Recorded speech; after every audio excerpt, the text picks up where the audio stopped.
so we'll just do a little historical thing, and then when it gets up chronologically to the time when the parks came into vision, we'll talk about that as we ramble around and talk about some of the old historic homes.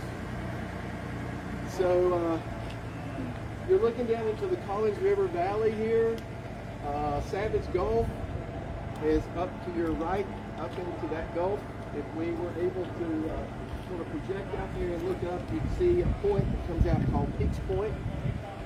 And to one side of that is where Savage Gulf is.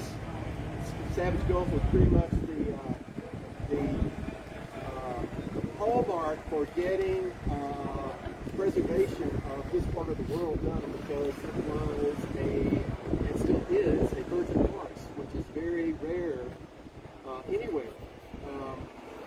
But when the logging and mining were starting to happen in this part of the world, those trees down in that sharp ravine were very hard to get out.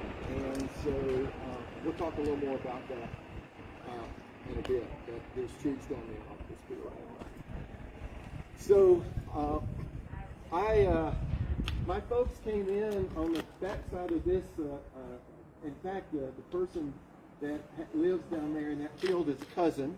And so if we keep going on down that road, and there's a cove, there's a road that comes back into this cove, that's called the backbone. And if you look at it sort of at a map, right over here, just, in fact, we'll be able to see it on the walk, is the backbone, the ridge that goes down into our cove where we were the first, after the treaties were signed and Tennessee became a state. One side of my folks came in and settled into this cove called Gross's Cove, and that side is my Gross family side. When would that have been? That was about 1856. That side of the family was one of the founders of the church down there, and also a land grant with the first cemetery, which my relatives are laid in. And that date is 1809. And so I know at some point, it was before that. So